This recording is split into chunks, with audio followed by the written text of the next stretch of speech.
This is the first ever Music the Universal Language. First episode, first podcast. And my first guest ever is a local musician who I play with both as a duo and we perform as a full band or a trio sometimes as well. He's an amazing lead guitar player. This is Nathan Michaud. And say hello, Nathan. How's it going? It's going pretty well. Thanks for having me out here tonight. Yeah, for sure, man. Thanks for coming. Appreciate it. Cheers to you. Got the Jacob Green koozies. See? He's drinking local. I'm drinking regional. All right? We won't tell you what they are. So. And, I wanted to maybe talk about both of our musical backgrounds a little.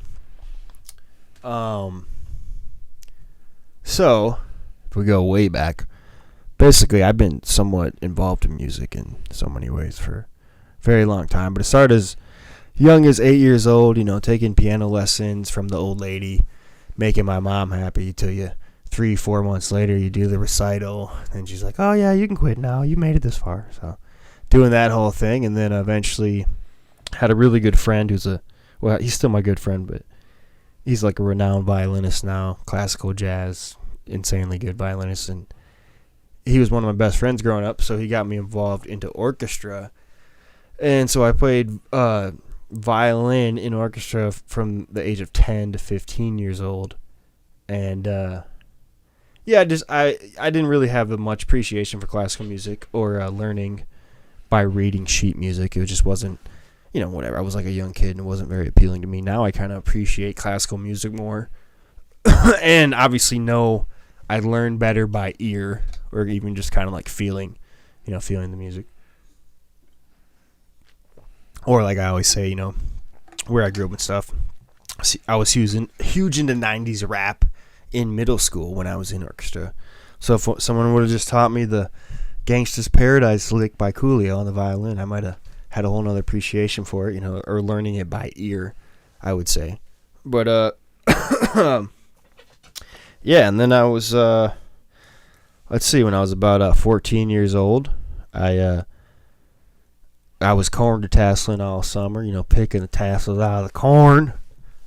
And saved after, I don't know how long I worked, maybe a month, maybe a couple months. I made like $300 after the whole summer.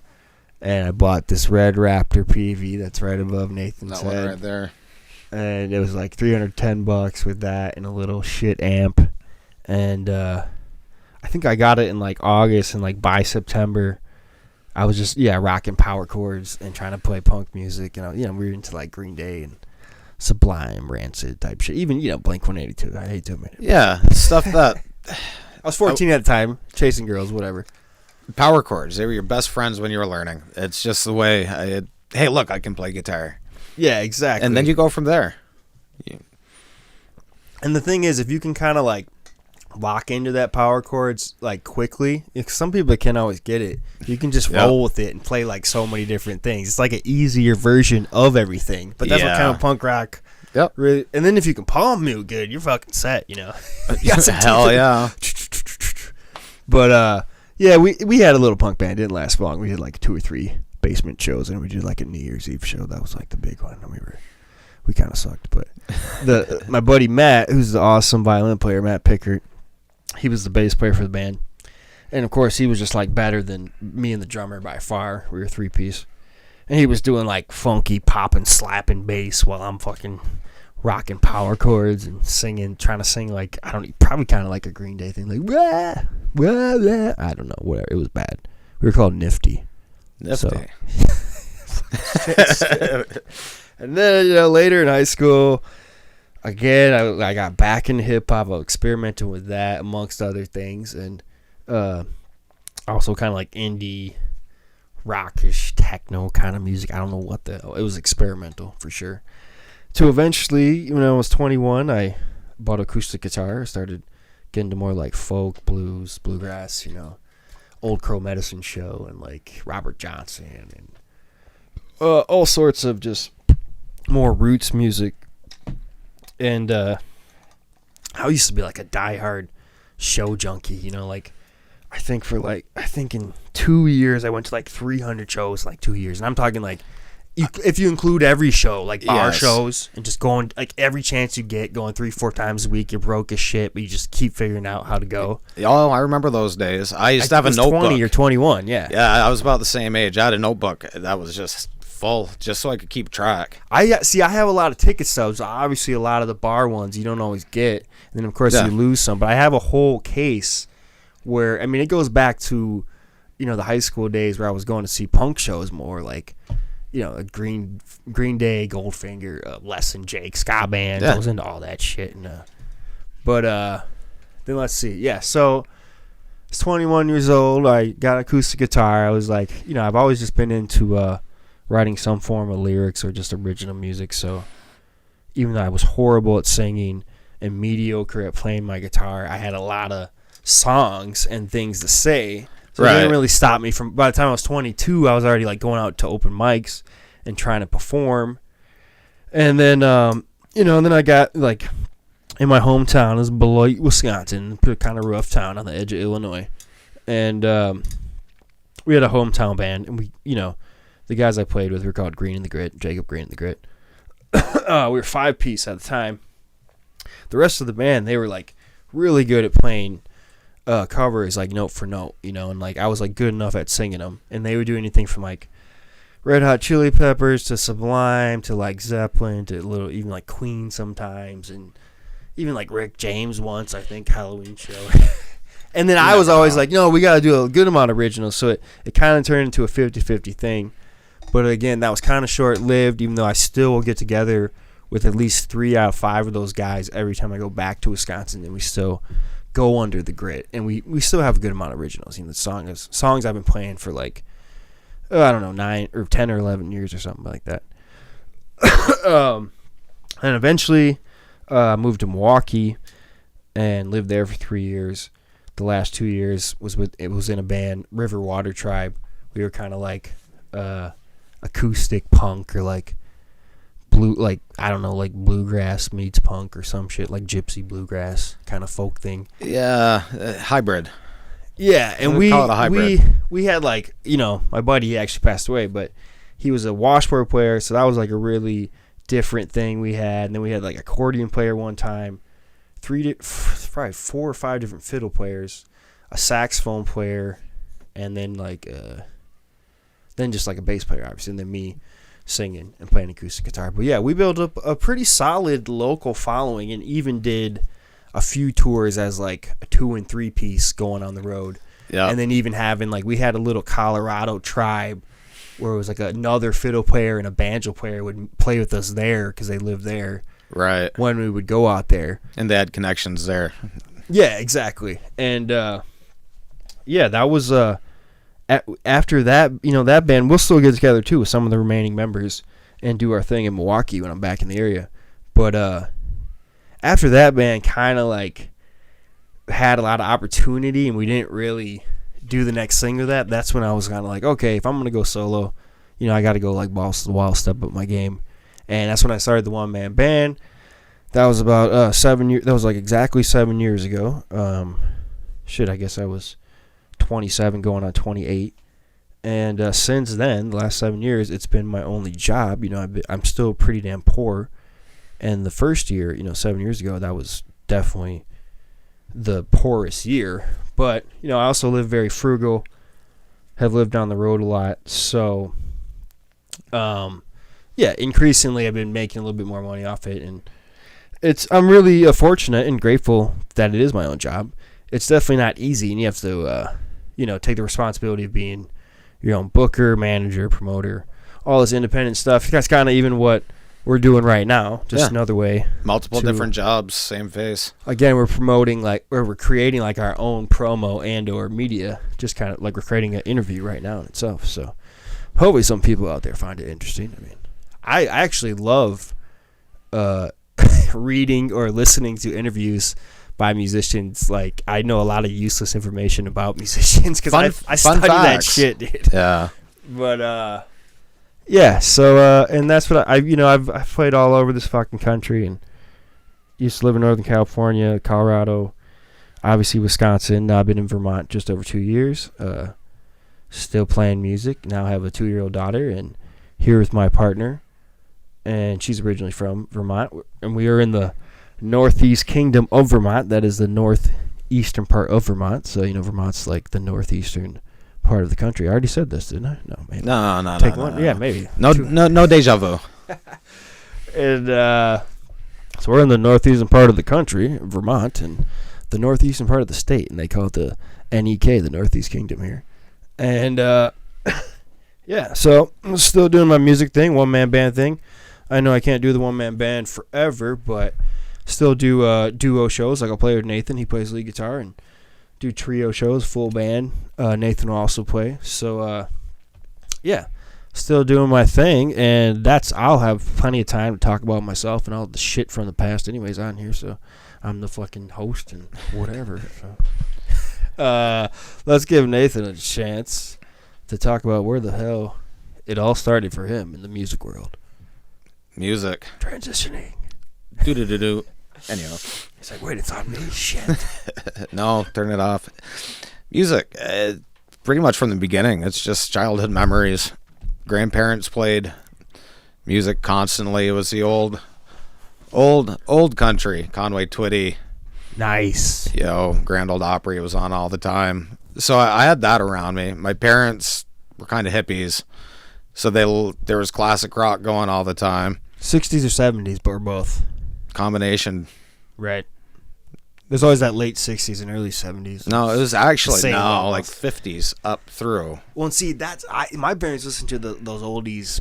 So I had a rock and roll. Bit of everything going on. I had a crazy uncle, schizophrenic. Great man.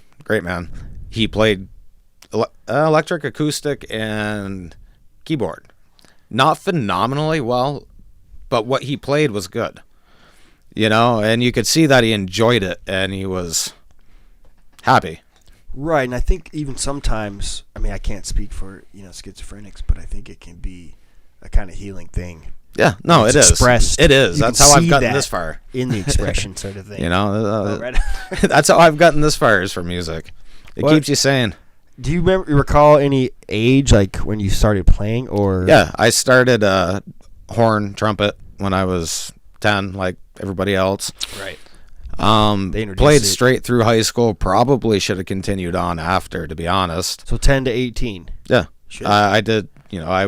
Did New England festivals, all state festivals. Nice. This is in like later high school or middle school too. What was your main instrument? Trumpet, and but you did something else too, right? Or no, that was your main gig. That was my. But I did both jazz and concert bands. So right on, cool. And the jazz was even more fun because you could improv. Hell yeah! And it had a good beat, whatever. It just gets you into it. Somewhere around 15, my uncle gave me a Yamaha. Yeah, the Yamaha acoustic. At that point, it was like $500. It was kind of nice. Yeah. This would have been back. So I was 15. I'm 44 now. Well, 43. Sorry, almost 44. I'm almost 35.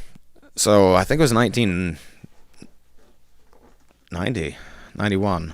No, 92. There we go. Somewhere around there. 90s. Anyways. Yeah, I'm that old. I miss the 90s. He gave me a guitar. I was starting to strum some chords. I had Yamaha acoustic? Yeah. Okay. I had a bunch of music. I was a band dork. Still am. I was a band geek. That one time at band camp? That's me. Yeah. Oh, jeez. Well, no, that's not me. Not with the flute. Okay, now we're getting off tangent. Anyways. That's good. I like that.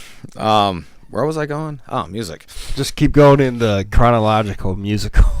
As best as you can remember. It's kind of a lot. So I had friends that were in a band, and they were playing a freshman orientation. So it would have been my junior year. And they handed me a bass. They're like, we know you can read tablature because you can read music. And I could read music really well. Tablature was easy because all you had to do at that point for me was I could read the rhythms really fast and it's just put the numbers. So it kind of. What kind of band? What do we do? Is for 90s stuff. I would like Radiohead tunes, like one original, like Pearl Jam or something. Boy, Alice in Chains, stuff like that. Yeah, it was. The first tune I learned, though, on bass was a Stone Temple Pilots Plush. Wait, so you're 15 in 92. That's a pretty cool time to be 15, man. Trying to get my age. I graduated in 94. Oh, okay. So you were like 16 in 92. You're like 15 in 91. Yeah, so there we go. Oh, dude, like. Wow. Oh, yeah. Good music. I did. Grunge just come out, and it was like. I saw when Sub Pop was actually, before they blew up in Seattle, they were looking at Burlington. The music scene then was off the hook. Really? It really was. The whole. In Burlington. Burlington was off the hook in the early 90s. Like original stuff and just hardcore, the college scene. Underground hardcore, alternative, indie pop. Shit, man. Pretty much, they booked a lot of good music. That's cool, man. Well, there was a lot of, I don't know. There was just the masses of like punk and grunge, and that was up here too.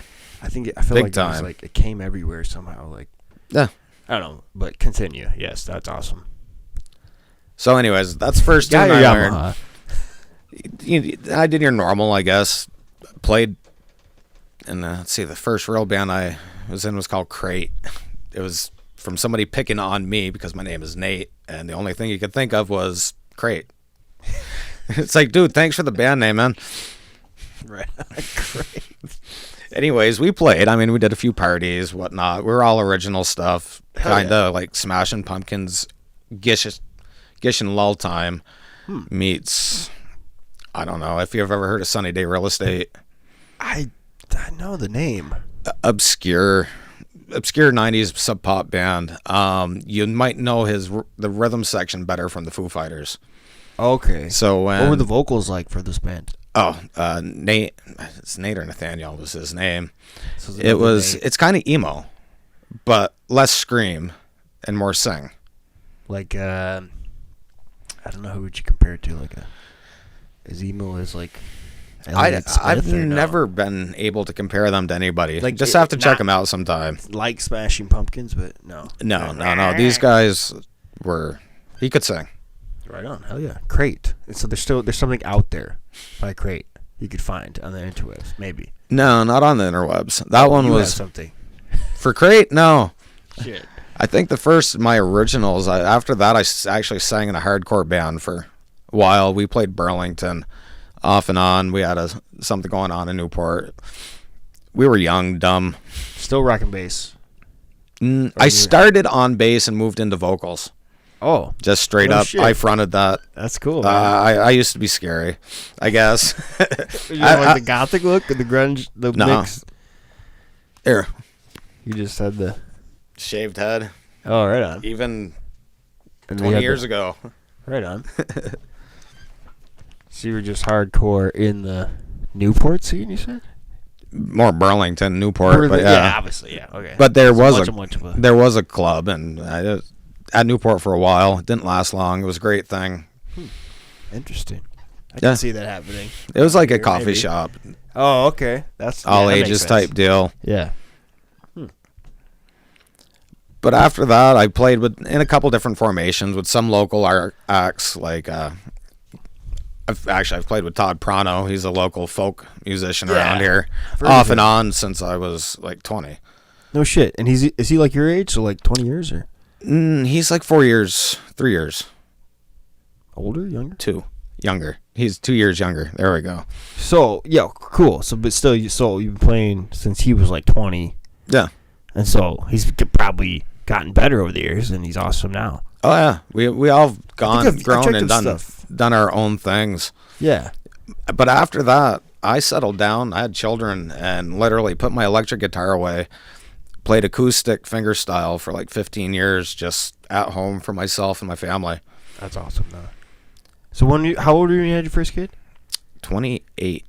Okay, cool. So were you kind of just like bouncing around? No, I disappeared. So when did you leave the scene? Or like, when I was like 23. I just okay. I kind of. So, but you were in it since you were like 15 almost. Yeah, so but I just kind of moved on and wasn't. So was there like a lot of other bands you kind of joined for a second, or just too many to name? There was tons. I mean, we could. There's people that I don't know. I was done. I hit this weird spot in my musical creation, and I just went stagnant and. For a few years, I'd play once a year. Once a year, pick it up. No, put it down. So it was like, leaving it any result of like getting into more different music? Because then you I think it was just me and you wanted growing and changing. Right, because it's like I almost feel like I got into some forms of death metal or thrash metal, and obviously like hardcore punk at certain times. It wasn't ever like too long. I mean, I wasn't playing in bands like that, but I was definitely listening to bands like that, and I almost feel like it's something. It almost just reminds me of like a younger self. It's something I had to like shed. No, I couldn't listen to this forever. You know what I mean? No. Well, you it's can. Sort of like hip hop. I mean, yeah, you can, but then you don't want to. If you want to change and evolve, in a sense, you almost had to like evolve with what you're listening to. Yeah, but the thing is, you can still enjoy it when you hear it come on from time to time and go. Nostalgia is crazy, man. Isn't it? Nostalgia. It's beautiful though. It's like it can take you back to some crazy places, obviously. But music's a powerful thing in that way. It is. So cool. So you were like just kind of in and out of this thing. Yeah. So then 23, you're like, okay. I kind of went the path of I'm not going to chase the dream. I'm going to keep my music, and I'm going to get a 9-to-5 job and just do the corporate. Pay the bills. Yeah. I wouldn't call it the grind, but do the grind. Yeah, it was a different choice. Own a house. It's, but don't tell me I didn't struggle. I struggled so much throughout that time, but. Yeah, I was imagining it was a rough lifestyle. That influences you a little too. You almost think about life in general, like, okay, well, shit. I don't know. We all have different experiences. But anyways, I did that, and some of it was I just wanted to be there for my family, right. as much as I could. My upbringing was a little weird. Don't need to get into that. That would be another show. Yeah, man. Whatever. Anywho. Do a flashback show. Oh, that could be scary. Well, we'd have to consume certain things to do that. Yeah, you got a point, but that could be really scary. Yeah, exactly. Oh. I feel like this is a safe room for some reason. I don't know. There's something about it. Yeah, when the instruments surrounding you are. Well, if they start shaking, then we know we have issues. Oh, that's all right. Yeah, there's good spirits in here, I think. I actually really like this. This is where I record all my one-man band stuff or any studio stuff, and it's it's a nice room. I put the floors in myself, so it's easy. No, it's cozy. Clip on, but yeah, and it's we're kind of squeezed in here, but it's big enough. It's not as we small can as it lean back and we want to go get a beer, pass the bong, whatever you want to do. Yeah. All right, keep going now. So we'll 23 to 28. What was going on there? You were just saving and working and. Well, playing, but not as in music, as in, I don't know, just doing shit. Right, totally. Making memories, however you want to look at it. And so, you've done your fair share of traveling. I went cross country for a while. During the hardcore years, or was that kind of afterwards? Or both? That was the tail end of it, pretty much. Okay. So that led you into... Yeah. Probably. Well, the cross country trip, that's where I lost the Yamaha acoustic that I had. Shit. No, that's how I got home. I damn. got sick of traveling, and it's like, I'm going home. So you had to pawn it, or? Yeah, ran out of money and gas, didn't feel like working, just wanted to get back to the north in Knoxville, Tennessee. Spent the night in the scariest parking lot. I mean, 24/7 store. I figured I'd be safe. I heard Knoxville was crazy in the 90s.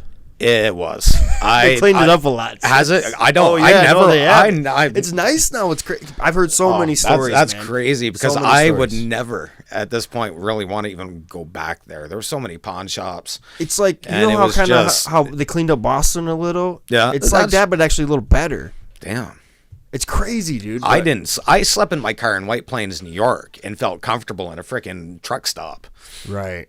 But I did not feel comfortable in a 24/7 Quickie Mart or whatever it was of sort. Yeah. Oh, it was nuts. Pawn shop guy gave me like $100 for, he's going to sell it for $5, I think. Right. So what, like, dude, $150. No, it was just gas for my car so I could get home. Oh. Gas and all. That's back when gas was pretty affordable. Shit, when $1 a gallon or something. 89 cents, I think it was when I went out. I think so. Or maybe it had gone up to that like 99 marker. Oh, right. We were so upset when it turned $1 a gallon. It was hilarious. If we only knew then. Yeah, no kidding. Yeah, I got it. I got my license in 2001, so it was you're getting to the very tail end. I think it was $1.50 for a while, but then it was like, well, 2001 was the 9/11, everything after 9/11, and then it just slowly. But then we had those couple years. What was it before? Wow, when it was he tried. Bush was like gonna run again or something, and he dropped it. What the hell is this, man? All right. Sidetrack. Politics. So, yeah, let's not get into that. No, that could be There's scary. too much of that out there. And let's keep it positively musical. I was going to say. Or whatever, but. So what were you saying? So you were. Anyways. Actually, this can go into our next thing if you have any funny traveling stories, but this all goes into you settled down eventually. Oh, yeah, heck. Yeah. Well, we got the traveling one.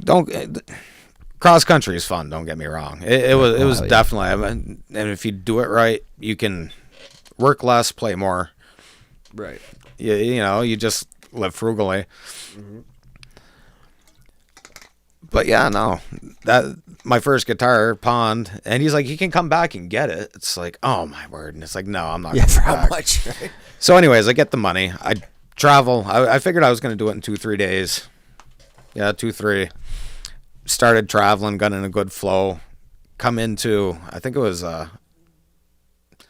White Plains, New York at like 1 a.m, and for whatever reason, I had planned on stopping like way earlier.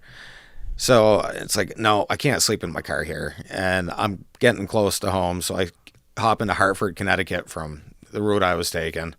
Okay. Somewhere on the skirts of Hartford. I walk into this general store, and I really thought the guy was going to push a button or pull a gun on me. I'd been in my car for like, I literally drove for almost 20 hours straight. And you just looked like a zombie. I was greasy, big long beard. I actually had hair back then, all the way down the middle of my back. And anything or no? I think I was a little, borderline hallucinating from just driving for so long. I've had that, man. That I really think he thought I was like this craven crackhead that was gonna. Yeah. It's like, dude, I just need gas, a soda, and I'm out of here. Right. And he looks at me. It's like, get my stuff, pay. Thank you much. Drive up to Barrie, take a good nap. Barrie. Oh, that was. You can get away with it in Barrie. Yeah, I wasn't worried then. In the 90s, it wasn't that bad down there. Yeah, it's crazy in Barrie. Oh, there we go. You need another beer? Yeah. This one too. So, yep, they're both half hour. Good to know. That one's still going? Cool. So, yeah, why don't you just pick up where you left off and I'll grab a beer. Yeah. So I go, pulling a Barrie, taking a nap, like 2 hours. I was so close to home. Travel up, pull into where I was getting to, stop the car, and the temperature gauge comes up, and the car just about blows up right there. I'd been out on the road for a few months, traveling everywhere with nothing on me. That was quite the experience. And then we were getting back to my my musical journey, to where we are here and where we are now. Yeah. So after all that, raised my children, did my adult thing. Music's always been in my back pocket. I wouldn't say I was honing my craft, but maybe more creating the experiences to put into honing my craft. Honing your sound. Well, that too. Finding out what I have musical ADD. I'll be honest, I do. I can't just stay in one style. Personally, when I'm writing, I will sit down, write something that is industrial, heavy metal. I can totally relate to that. Totally. And then after that, I could throw a looper pedal on with this crazy ambient wash on an acoustic guitar and create a soundscape. Whoa. Sorry. That one's still going, so it's okay.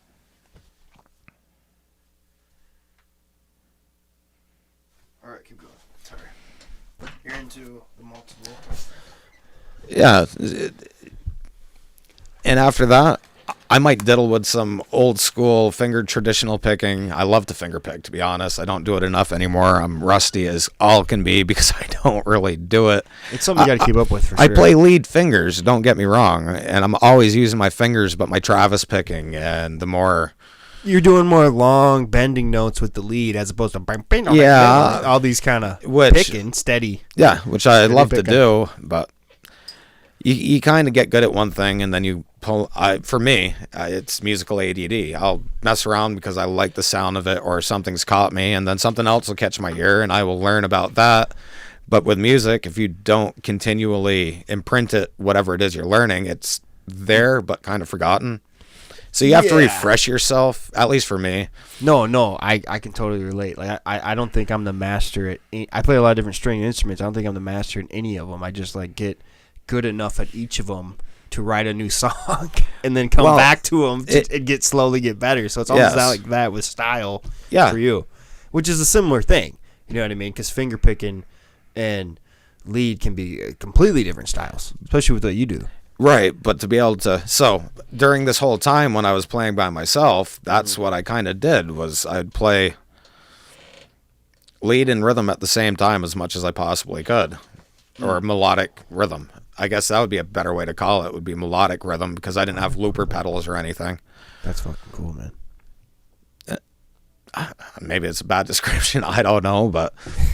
Any you know, you carry in multiple parts. You're saying, so it's like industrial. It could be anywhere from industrial to metal to contemporary. Yeah, it really can. Depends on what catches. You do some blues stuff. I do blues, love blues. How can you? It's one of the most emotionally connected musics there is. Well, it's the root to so many other music. It's the root to like rock. Well, yeah, metal in its own right. I mean, kind of metal. I think classical is actually the root to metal. If you think about. Yes, but still, it's rooted in rock. So if there wasn't rock, there wouldn't be metal. I don't think. What is it? Is it Sabbath or is it? Well, what's the first official?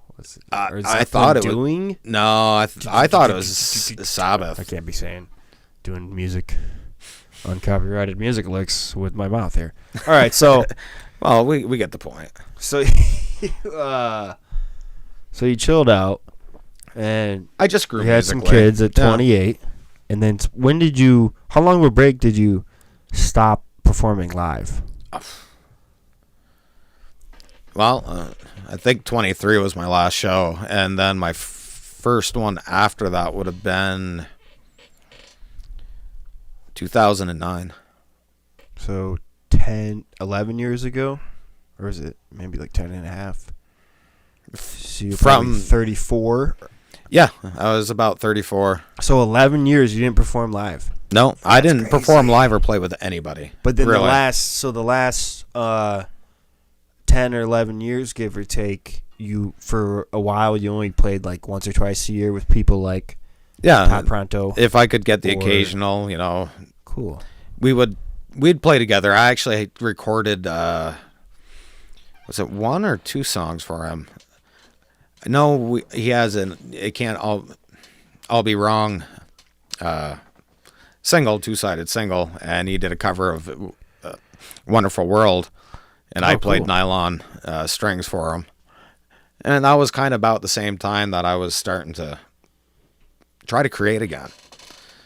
You know, actually play music on a more routine basis. Yeah. As he's kind of seeking you out for Elitist. Well, we've played together off and on for so long, and you guys have been friends. And yeah, that's cool. You know, Pronto's a local guy here in the Northeast Kingdom. Good buddy of mine. Writes some good originals. Yep. And I just want to say it's awesome to find in any local scene, really, for people who are writing originals and kind of pushing. That's all he's ever done. Because it can be kind of rare in certain spots. But I do a mix. Well, actually, right now I'm mainly covers. So I refound music. I think that's 2009, and I actually got divorced. Well, different story, but we'll just say I got divorced. And you had 2 kids at this point. 2 kids, nothing. We just grew apart, and I met, actually, 10 years later, my wife, who we're going on 3 years of marriage. Right on. We've been together for almost 10 years. Actually, we've been together for 10 years now. You guys do a special anniversary, or did you just forget? We don't need anniversaries. Yeah. We don't. It's just like Valentine's Day. Don't need a day for somebody to actually tell me. I need to show appreciation. At least just another rotation around the sun, right? Or yeah, at least that show has some type of significance. But anyways, I was in a transitional stage in my life, 34, didn't know what to do with myself. Was in Amy, she was great. It's like I got to reset myself up with an electric guitar. I hadn't had one in a while, like a long time. Set myself up, started playing more routine. This is when you got not your first electric, but no. My first electric since. And after you've been finger picking acoustic for a long time and refinding your self, everything. Yes. Everything. All right. Continue. Do that. Sounds good already. For what? A couple of years, and at some point, somebody wanted to get together and jam. I was a noob to social media, period. I think I joined Facebook in 2009. I did it in 2008, I think. That was when it was pretty new. Or people I was on the outside of college. Yeah, I was on the tail end of 2009, I think, when I joined, and that everybody had already jumped the bandwagon. It's been killing me ever since. No. So I joined, but I didn't give a crap. I had 50 friends, and out of that 50... Right. It was just a small circle that I didn't really do much with. I was going to jam with somebody, and I'd been working on this finger picking piece that I call a Northeast Kingdom rag, which, God, I'd have to actually reteach myself. It's been so long since I've played it. But I just threw up an acoustic clip of it, and it was kind of received pretty well for my whole 50 friends. And hell yeah. So I kind of just started doing that and found... Does this clip still exist? Oh, yes. And it's on your same profile? Yes. Fuck yeah. That's old school, man. Yeah. I see. New beginnings. It's scary, though. So I wasn't that good. Like, as in I hadn't gotten my hands back. I was sloppy. I'd lost a lot of technique. Right. My bend hear sucked. The most. You're your own worst enemy. We all are. But I've kept I did this, weird journey where I was nobody. I was just jamming along with YouTube backing tracks, which that's kind of how I like to practice on for building melodies, creating. I'll use somebody else's general idea and then construct melody, not just tweedledee-doots. Right. A theme. Interesting. It's good for the brain. Really hoping stuff. And you switch up the styles. Yeah, you never know. It's like I'd just let it go on random. But I'd record clips of me doing that, post them, and share them in different little groups. And and some days it was like, you were great. Other days were like, dude, tune your guitar. It's I know. Yeah. People can be. So it's a roller coaster trying to figure out, okay, who do I take serious? Who do I get butthurt because, oh my God, they just berated me because of X, Y, or Z? Oh, man. How do I respond? What do I want to look like? Yeah. And it's a constant thing. Yeah, well, everybody's got a bad day. I work retail grocery, and a lot of people take out their bad days on the cashier. Not because any other reason why than that person is there. At that moment, and yeah. And they can't do anything, so boom. Damn. Oh, crap. Where were we going? I don't know. We're all over, but that's cool. So back to you then. You were building up your game. No. I just started slowly. So you had a slow come up here. Yes and no. It didn't take me that long when I actually got into it, but I've got my progression of I really thought about pulling every single video I have from a certain period off. Me too. Sure. They're crappy cameras, bad shots, incredibly horrendous sound. Just everything. Dogs, animals, kids, open doors, bad lighting. Sometimes it adds people, but that's my journey. Yeah, for sure. It's my journey, so you can see, and that's kind of the cool thing about the social media. It's documented for somebody you. really wants to go, whatever. It's like, well, look how long ago that is, and look where I am now, and that means I've been growing as a musician, as an artist. Right. Now I've been doing solo shows, where sometimes off a looper based. create the music right there. All mainly guitar, some synth, bass. Right. Cool. Well, I play just a little bit of everything. I play keys, drums, bass, guitar. I do full compositions. Right. So he plays with backing tracks, whether he's live or with his other duo further north. But you actually make all the sounds you hear for my own personal stuff. For your personal yes. stuff. Okay. Further north, I've started making a few, but I hate replicating.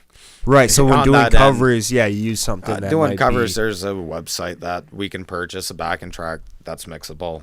And, right on. And then we'll add some of our own stuff to it if we're gonna do like a pre-made vocal harmony or something.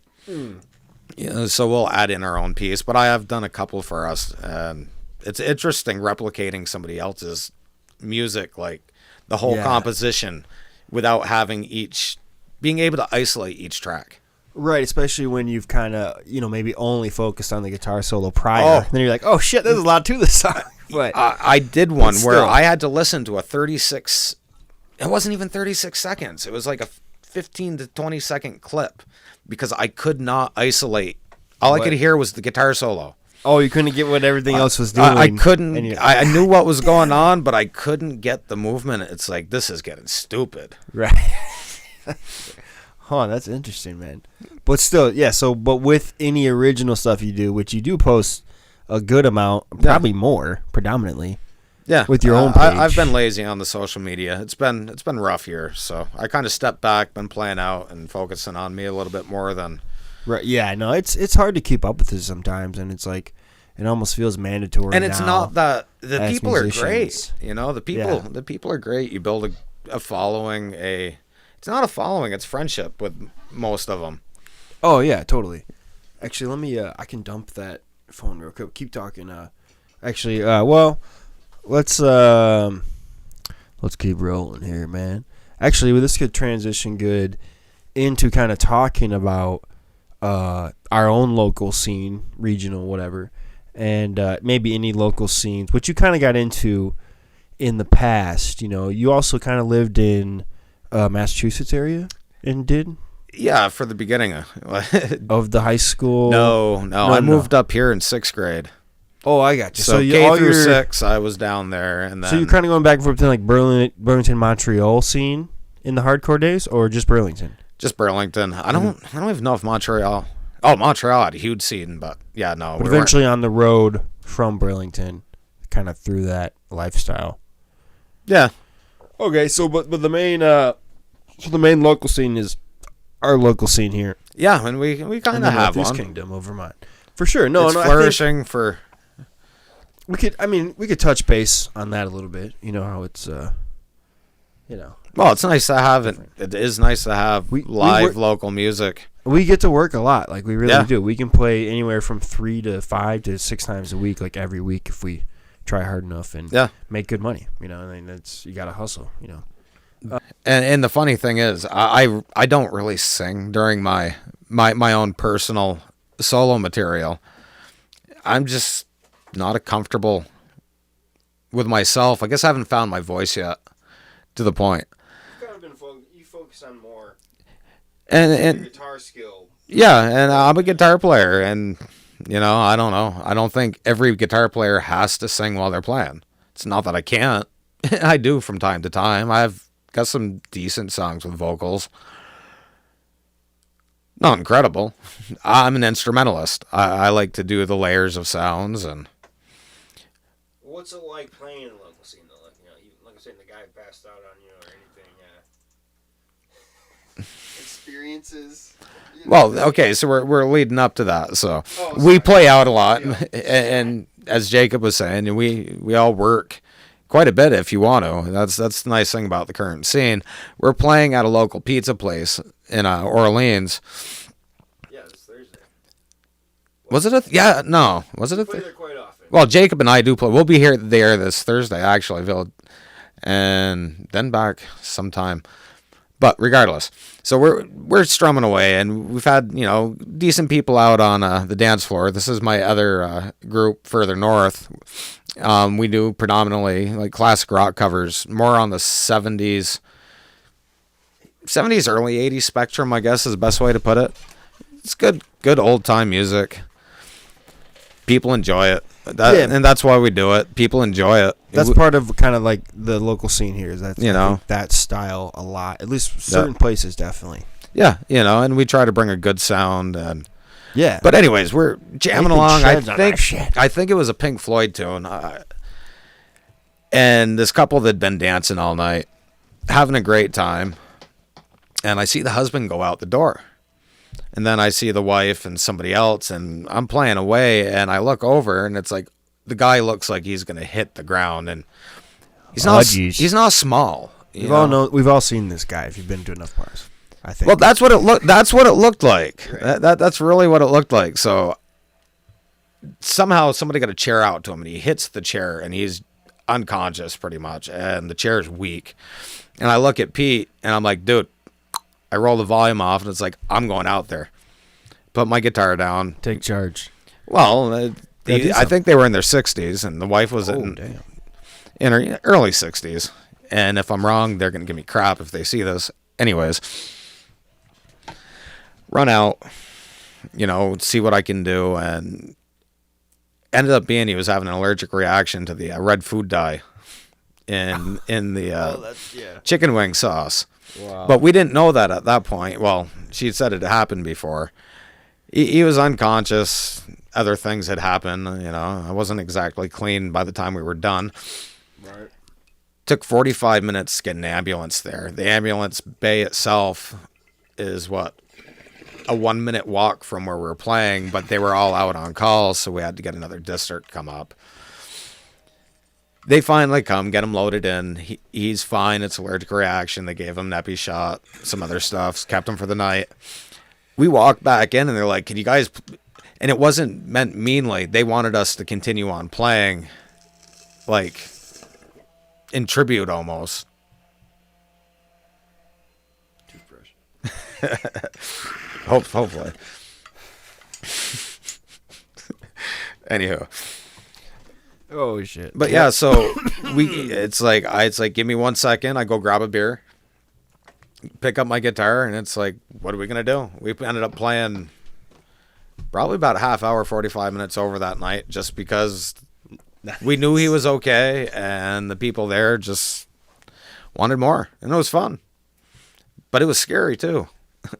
He had conked out a couple times in my arms, literally. It's like, wow. You did the right thing though, so that's awesome. Well, I couldn't watch that. It was insane. It's like, wow.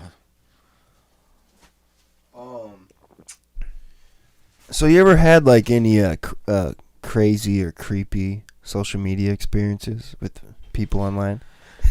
Or funny, anything? Funny? Yeah, no. I'm a little old school, so it's like took me a little bit to adjust to all this. It's amazing what people will not ask but divulge. You'll get these random messages sometimes. Telling your life story. Yeah, it's like, and it's not that I don't care. I mean, don't get me wrong. I'll actually read it, and it's like, oh, this poor soul, one way or another. But it's just crazy that how people will reach out to people that they really don't know, but make a connection through on just what you let be seen. Well, that's I could say. Yeah, I kind of feel old school in that manner too, because it's just weird. Just not being able to hear the tone of someone's voice, like even just talking on the phone. Yeah. Because then you can hear how they're pronouncing things, like what their attitude is, what have you. Sarcasm. Oh, sarcasm. So you can't even understand it on a social media aspect. So that's actually another reason why I started this thing, just to kind of have more conversations instead of typing them out on fucking Messenger or something. Because with technology, we could be doing this in so many different ways. No, you don't even have to type it out these days. You can dictate it all. And see, that's something I'm like, why am I going to talk to my phone to type something? Why don't I just call them? It's so I weird. Totally agree. I used to know someone who did that all the time, and I thought she was talking on the phone, but you never hear someone right. talk, and you're like, what the fuck? It's just it's crazy though. But so you got a funny? Oh, so just people kind of. I've had that too. People just immediately pour in their life story, I'm such a fan of you. Now, please listen to me tell you everything about my sorrows. And no, I got nothing but love for people, but it's not something I would personally do. Well, that's it. In that way, for sure. No. Then you got the other ones. You know, can you give me free guitar? It's like, no, I can't give you free guitar. I can barely get me my guitar that I want. I had this guy who was like insisting that I would buy his stomp box.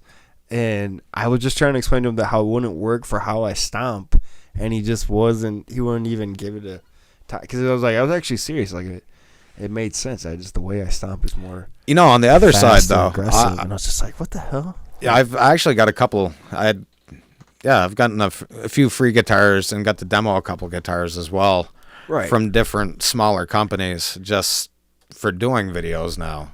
And that's the social. It's a love-hate thing, which or is kind of cool. You know, it's like wow. There's pros and cons to the social media, you know, but sometimes it's just like do the cons outweigh the pros, and that's just how you have to look at it sometimes. Yeah. Or what would be making it outweigh? So I have an accounting degree. To sound like that corporate guy.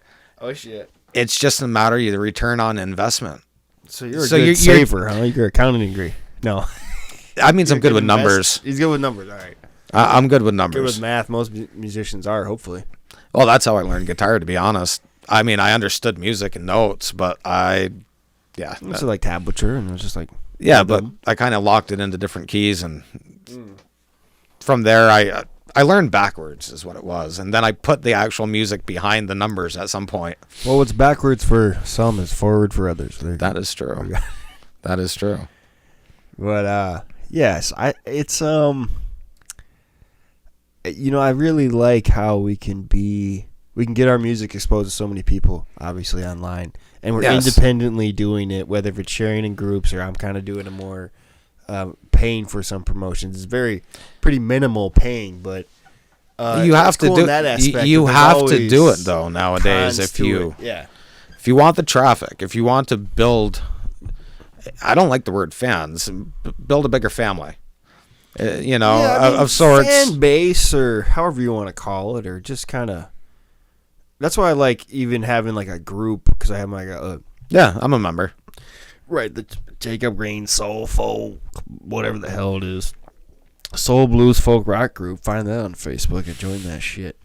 But just having, you're having access to get fans or give your fans a lot of content. Yes. If you choose, you kind of have to do it in a certain way to kick in the algorithm thing or what have you. Well, that's it. Once you figure out there. Sometimes it's like, I appreciate it for those aspects, but then I'm always like, man, like, what did they used to do? Was it like this much of a headache? Like you mailed 90s out press kits. Right, or even just like I used to hang up a lot of flyers before it was like everything social media, like 2009 and 8. Flooding them around time. 2010 too, because you live in like a inner city neighborhood. You can do that. Even Burlington, they still do it. Yeah. I don't know if it means much anymore, but no, it does because but you don't pick up that much. And so in some ways, it's like, well, maybe you have more opportunity to do it yourself nowadays, independently, to get yourself out there. Yeah. But maybe that causes some oversaturation. I won't argue that. Wants to do I won't. There's a lot of mediocre. Yeah, not to say whatever, but no, they haven't honed in their skills yet. Right. But it's so easy to do it, and on that end, it does feel nice when people say, "Hey, that sounds great, man," or so it becomes like for some people it can become like a drug. And it feels shitty when people are just trolls and want to say something just to piss you off. When they rain on your parade. And like that's one thing I don't understand, because it's like, I guess maybe sometimes I have been guilty of that, but the majority of the time, if not all the time, if I see something I don't like, I just keep scrolling. I just go, yeah, no. It's like, why would I waste time on going on my way to... I've never understood that myself. But I guess if you're lonely, sitting at home, or really upset with your life, right, it's really easy. You don't have to worry about being punched in the throat anymore. Not unless the people actually know where you live. So it creates a lot of false security, and I don't know, just a good outlet, or a bad outlet, should I say, for some people. Yeah. So you just have to learn to take real constructive criticism and then weed out the rest. Right. Like I said, there's pros and cons to it, and it's like anything in life. It's all how you react, It's how you react to it. So it just almost, to me, it almost seems like as an independent musician, it's like almost pretty much mandatory in a way. It's like to really, especially maintain, if you're booking a lot of shows, you're trying to make it some type of a living or money off of it. It's really mandatory. I'm in the process of putting out an album in late February. Maybe this will be out. I don't know. But I'm in the process of putting out an album soon. Yeah, and just the process of really trying to get the word out to everybody, building up a mailing list, promoting videos to attract new fans. I mean, it's a hell of a process, and it's extremely time-consuming and can be, a mental breakdown in some aspects, depending. But, again, it's how you react to it. Yeah, it's how you look at the statistics and numbers that you get from it and then learn how to make the ones that you're not happy with increase. True. And then I think if you take enough mental notes, you kind of naturally pay attention to what does better. Yeah. And what doesn't. There's all a personal and you can always be like, oh, I'm an artist or whatever. I just put out what I feel. You can do that. And I've done that plenty of times. But if you really, I think, want to get somewhat professional, you have to at least, because you're still putting out original content. You have to be consistent. To what they like. Yeah. And consistency is huge. You have to be consistent. Yeah. I've been getting into like scheduling posts more. Yeah. And doing shit in advance. Well, to help save time, because that's the thing. People don't get it. You don't get paid for a lot of this. Oh, no shit. And the efforts we're making? We're not talking like 15, 20 minutes a day. Right. If you want to really work it, you have to work it either all day, or you have to build an algorithm that kind of knows your style. Well, and the thing is, I think, back to the local scene, I think in a local scene like this, we could still probably survive if we didn't have a strong social media presence. Oh, yeah. But I think it's made it easier for us to book stuff without, like a blink of an eye or whatever, because it's just like, if you look at numbers or whatever, because it's just... Yeah, following numbers, but... views and all that, whatever. Yeah, it all plays a factor. I consider it a musical resume. It's a good, instead of, here, check me out, here's this, here's links to this, here's links to this. Some could be info, some could be actual raw footage. Right. You can get it out there, and you get people that stumble upon you. Yeah, from time to time. Sharing with groups, you don't know who's in that there. Notification, who watches your video. I mean, I'm in a ton of groups, and I don't always check them, but when I do, it'll be something cool. I mean, not always, but you never know. So no, and they're groups of like-minded individuals, supposedly. Seems like they're polar opposites, but yeah, it's strange, but again, it has its pros and cons, and the amount of people that you potentially can reach, both fan base and inner network, is just incredible. Well, and it's like I would definitely say maybe because I was traveling more, I lived in different areas, but when I started playing more shows consistently, like 100 to 150 a year type thing, I was doing way more through email 7 years ago for 4 or 5 years almost, and it's been the last 2 or 3 years where everything's like through Messenger on Facebook now. If they have a page on Facebook, you can just contact them, show them your page or your website or whatever, and it's as simple as that. Or maybe sometimes they'll say, call this person or email this person. Or then you hope that they monitor their page. But I know I'm pretty sure I've gotten more just through the Messenger, just responding. Do you have this date open? Yeah. So, I mean, and that's another part of kind of having that following, even if it might be annoying or it kind of. No, I would never really say it's annoying. It's just It's not annoying to have a following, but to almost keep up in a sense. Well, that's it. And then something that's like, I should do something. I feel guilty. I haven't done anything for a while. It's motivating, but it's like, should you feel guilty? Or well, that's the whole thing. And just let it come naturally. It's the hard, yeah. That's what you choose as an original artist, I suppose. How do you want to? And then you can always recirculate stuff, but I don't like to recirculate too much. I'll bring stuff back, per se. Yeah, but, I mean, yeah, I like to do it to an extent, but I don't know. I play with too many people, and I feel like, oh, man, you sound good if we redid this. Right? Or I've done so many songs as a one-man band. That's what I normally do, and so the percussion is just my stomp box and foot tambourine. Oh, yeah. And now, and half of them don't even have bass on them. It's just what I do live as a one-man band. So acoustic guitar, singing, stomp box, and harmonica. And now listening to it later, it's like, if I could do this as a full band and make it that much more solid of a song. That's not every song. No. But it's almost like some stuff I listened to in the past, I released it at this time as something, as an official EP or album. Yep. But now it sounds like a demo because it's, you get better and you... Well, I can do that shit a little better. And, there's artists who do that. There's a lot of artists I know Steve Earle's an artist who does that. That's the journey, off the top though. of my head, so. Yeah, for sure. And it's almost just like what songs are worth it from there. Well, that's it. It's even consider re-recording it. For me, I guess it's kind of the whole... some songs transition, however you want to look at it. Starts one place... And really, you're just getting different reincantations of the same song as it's emotionally, whatever, growing.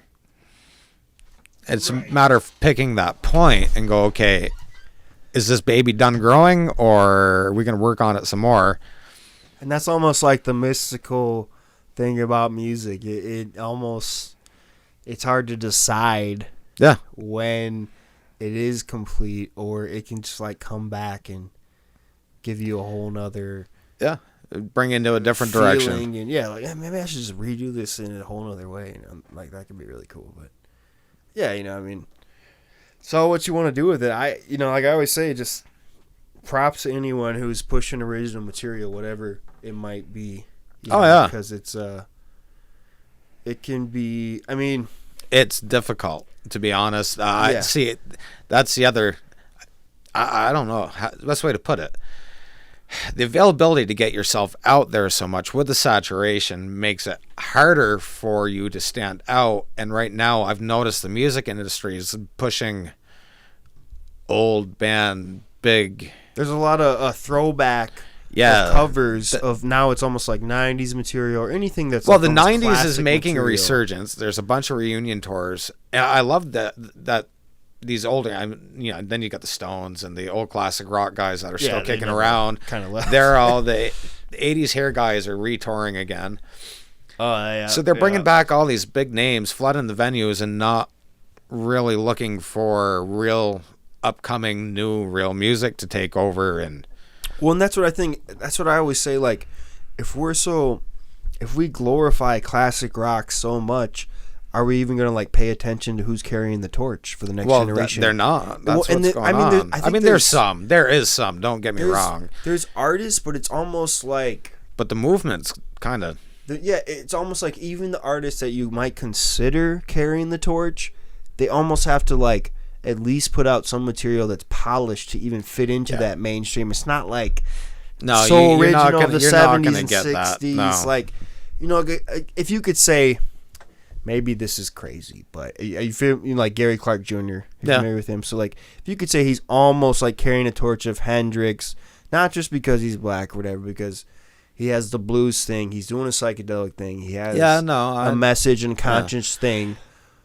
but maybe in some aspects he has to at least put some type of polished or produced sound to reach the mainstream base, because I think one of his biggest songs is the Beatles cover. Clapton had to do that though, even way back in the 80s.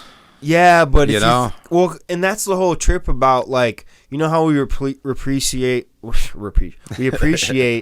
like, you know, Clapton when he did the Dwayne album, the Derek and the Dominoes. We appreciate it now, but it wasn't as big then. It was like pretty big, but not how we look at it now. Yeah.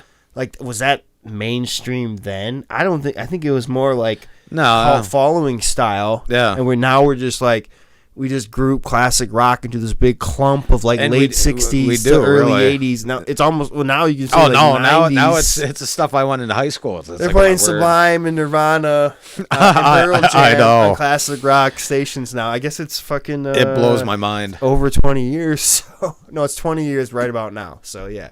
I'm almost 35. It's 20 years ago. I was a fucking freshman in high school. Turning 15. Yeah. Nathan was it, but that's about 26 years, that's I think. Yeah, you're not that much older. Nah. You're like a... No, 26 years from graduating. Yes, I'm a Gen Xer. Older. Yeah. I am the tail end of it. What the fuck am I? I'm Generation Y? Or no? Why aren't you? Or are you... you're not a Gen Next. I can't remember. I never pay attention. Nah, neither do I. Doesn't matter. It's... But yeah, I think it's because you probably have an appreciation for, I mean, I would guess some like mid 80s stuff that I probably wouldn't as much because I was born in the mid 80s, and then probably like early 90s and mid 90s, you probably have a love for it even more than I do because I was probably like I did a weird transition from like hip hop into punk and then eventually classic rock and shit. Yep. So, see, I put the classic. Your favorite high school shit. I'm a generic '90s boy when it comes to that. I mean, the classic rock now, buddy. I know. You know, Chili Peppers, Blood Sugar Sex Magic, and Prior. That's a classic album. That's the best. Rick Rubin produced it. Yeah, that was a phenomenal. No, George Clinton produced. No, he produced the first one. I said Rick Rubin. Yeah, no, I know. I'm arguing the fact that I love the first one that George Clinton produced. That's what. Oh, that's It was self-titled. Yeah. And has the Stevie Wonder cover. No, that's Mother's Milk. That was a phenomenal album. The Chili Peppers were great. Hell yeah.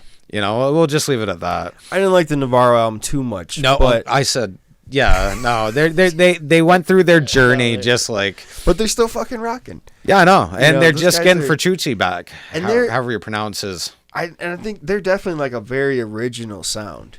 Oh yeah, you know what I mean, like it goes in a lot of different genres, but yeah, we used to cover a few of their songs. Green in the Grid. We probably covering something that was popular at the time. All Around the World. Yeah, that was a. Oh yeah. So that was kind of our like I knew about Blood Sugar Sex Magic. I was a sophomore. It, but it was like I was already that was the past, like I'm trying to think. Yeah, my generation. Yeah, exactly right. So you were probably Breaking Benjamin. Maybe did you ever listen to Default? No. Hoobastank, yeah. So that's and I was in my mid-20s at that point. Okay. So I was still listening to something Cold. Did you get into Sublime much ever? Some. See, that was huge in like high school and after high school because he died in He died 98. Yeah. Or 96 or no, I think it was 98, wasn't it? No, it was 96 because he was 28 and he was born in 68. Yeah, I know weird things. Okay, no, yeah, that would be information on musicians. See, and, yeah. No, but then he got so much bigger afterwards. Oh, he got huge after. That was the thing about Sublime, like because that was the cool thing about kind of where I grew up. You could go to a hip hop party and hear Sublime. You go to a punk party and hear Sublime. Yeah, and then you go to like even a preppy. Whatever jock party and fucking hear Sublime and nobody would bitch about it. Yep, it's like hip hop, acoustic, punk, reggae, obviously. Pretty much whatever came up in the moment. And that's, I think that had a pretty big influence. I hate to say it. I think it was for Dave. Me. Matthews? Are you saying? No. I got into. I first heard Sublime like for real, paid attention was through a PlayStation 1 game. Dave Muir BMX. They had it. No, it was PlayStation 2. Anyways. What song was it? What I got? which Oh hell yeah! I used to cover that one. I haven't done it in a while. It's a fun one to play. I do Badfish. Yeah, what I got is really easy to play. Yeah, it is. It's just like, the back and forth 2-chord thing, right? Yep. And then you rock that solo. Oh shit! Yeah, it's a fun tune to play. I like this. I like the story in it. There's some lines that he can connect with, but it was through a video game. That's how I heard that one. So did you get into the Nirvana thing, or was that like too trendy? Trendy. It wasn't trendy yet, or then, because you hit it right. No, didn't you say you saw them before they blew up with Smashing Pumpkins? I saw Smashing Pumpkins. I was supposed to see. It was Lollapalooza '94, but that was I had tickets bought, and that's the year that he bailed. They bailed on it. No, he didn't bail. We won't get into theories, but he killed himself. Yeah, no, but I thought that was a big reason. We won't say her name, but was mad at him because he didn't want to do that. They were going to pay him tons of money. No, that was booked, and then he was dead. They had played tour. That's a whole nother podcast. Yeah, which there's a lot of them out there. Yeah. Shit. No, wait, you were like 15 in 91. Lollapalooza '94. I was 18. But you were like 16 when you heard Nirvana, or 15, and you were like, "This." Yeah, I was. So you like a freshman or a sophomore? I can't remember which. So you like, have you listened to Nevermind 1,000 times, type of thing, or? I probably went through about 4 tapes through the years, CD or 2, and now I think we just got a digital. I don't listen to it that much anymore. Right. But yeah, no. I can only imagine, like, that's kind of the trip of like when it was so new. It's insane. I mean, the Meat Puppets had been around, but not many people knew them. Yeah, exactly. And they were kind of, I don't know, the predecessors to. So did you get into Pearl Jam just as much, or were they kind of? Oh, I listened to it all. I really did. Rage Against the Machine. They're still on my bucket list, and they're touring this year, but it's like $300 a ticket. Dude, I won't pay $300 a ticket. They did something like they did another tour. I think it was like a decade ago, and I could have saw them. Yeah, for like I know. I remember that one in Wisconsin at Alpine Valley. But that I loved fucking Rage too, because I was Rage, Tool, Perfect Circle. I mean, I transitioned with it for quite a while. Even into the semi-modern emo end, but I'm really bad with band names like Atreyu. Oh yeah. On that end. What about you ever get into punk stuff much, or any punk ska? I've seen much? Yeah, no, I've seen Skank and Pickle, Tantrum Monster. The Mighty Mighty Bosstones. Oh, and you said you saw them right before they blew up, right? Or when they? Yeah, that was up here at Johnson State College. Oh shit, that's fucking cool. Yeah. But of course they got big in the college thing before they. Yeah. Yeah, that was. Oh, they had some crazy songs before that, though. Yeah, they covered a Slapshot to him. That was incredible. Well, he's got a pretty gritty voice. Yep, Bostonian. Yeah, like it's pretty low and it's masculine. It's funny, but I've never been a huge fan of Rancid. Really? It's kind of acquired taste with the voice. I'm not saying that I just never really. It's like, There's just like, to me, there's certain albums, but then like if you like them as a whole, you kind of appreciate their experimental albums. But it's not that I don't. It's just it's not my. I can always appreciate good music. That's one thing. It's like I'm not a big Ramones fan either. I mean, but I loved like Black Flag, old Henry Rollins. Yeah. Circle Jerk, Sex Pistols. See, so you probably you were catching Fugazi. that wave too. Fugazi, they were all over the place. But because they weren't always instrumental, right?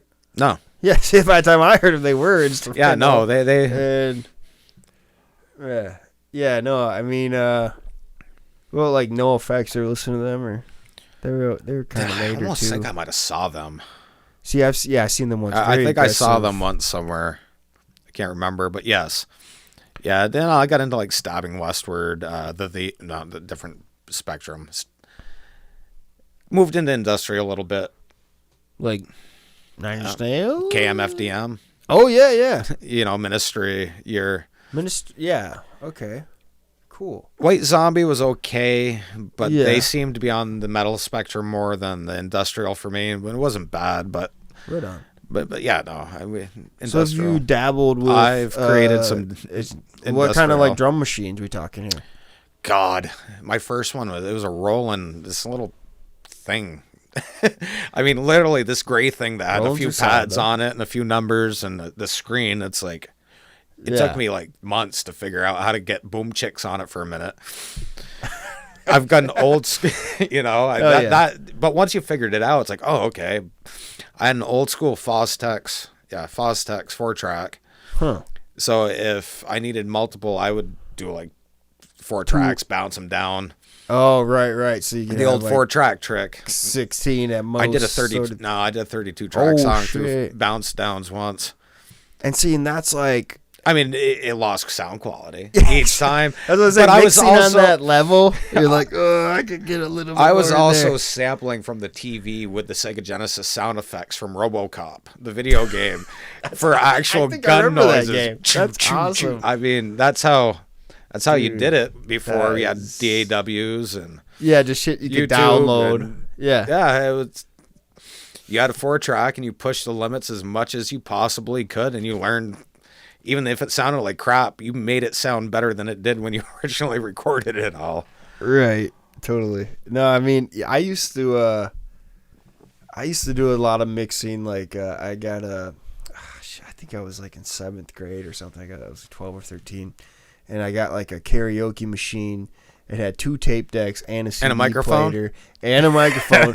One tape deck could record, so you could play a CD, like an instrumental, and record that, and then sing. Or I was like into hip hop and shit. I could like rap over it. Right, it was a little DJ setup kind of. And then you could like take that, put that on the tape that just plays, and record something else on top of that. Yep. And I got into it a lot, or just like mixing a lot, like trying to like mix 2 songs together, not even knowing what the keys were, just trying to do it by ear. You're like 12 or 13 years old, but like I got really good at like doing it in rhythm, like in beat, like matching, just pushing the button. And like that shit was challenging, dude. But like you fucking sit there all day, you're just sitting by your tape player. So you probably made some mixtapes then.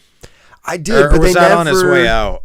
They never really were shown to too many people outside of like I had my to make, brother and his friends. But I used to make some of my friends mixtapes for people. Be like, you got to make me a mixtape. It's like, do you know how long it takes to make these things? Right. It's like, first you got to figure out every single song you're going to put on it, which is, if it was an art form, it really was. It was an art form because you created a musical story somehow through, 45 minutes of music. And it'd be so cool to like, and songs you might not know. People who actually would pay attention enough and get into it. You like smoke a joint or whatever, go on a cruise and fucking just get lost in the tape, like. I miss that, man. Like, it's almost. I mean, we have playlists now that kind of do it for you, but you sometimes you throw yourself. Yeah, you can. It's almost harder to. We're so saturated with music or media in general.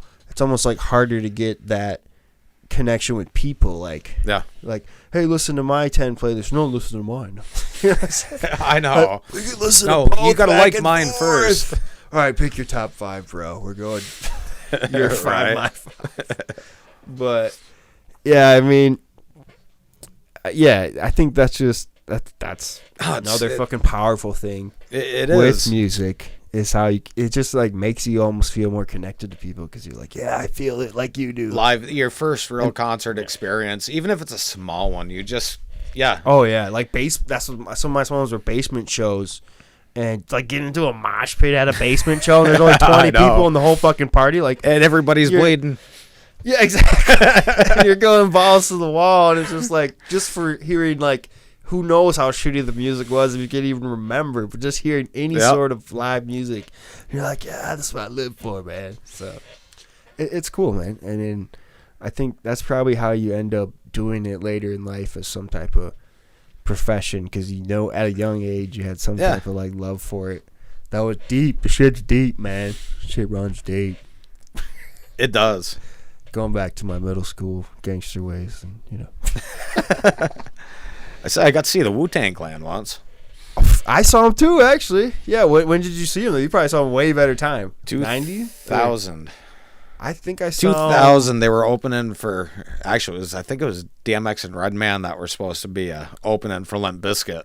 Oh shit! And DMX went to jail. So shit! I've seen DMX. Well, the rest of the clan showed up. It was incredible. See, I think I saw him in 2004, and ODB wasn't dead yet, but I think he was in jail still. So I saw, I think probably 9. You can include those boys had some energy. Yeah, I mean, sure. they threw a hard hitting.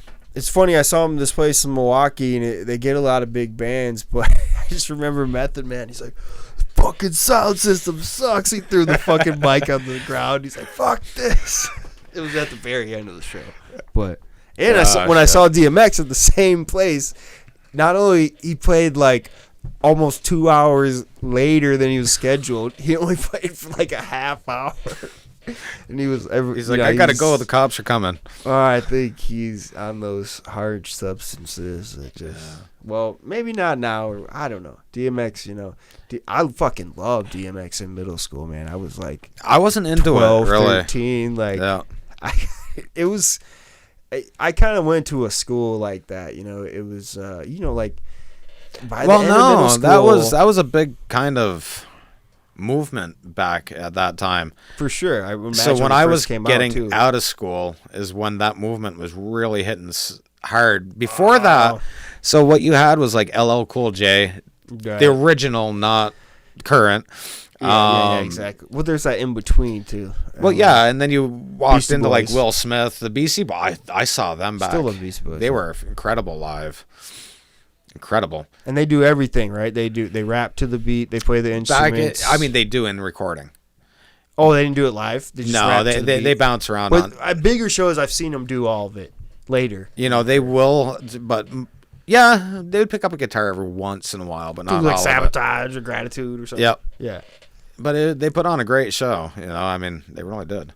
So you said before... Yeah, and that's the whole thing. If you didn't get into it in high school, it changes a lot because you're just like influenced when you're younger. And well, that's my musical ADD.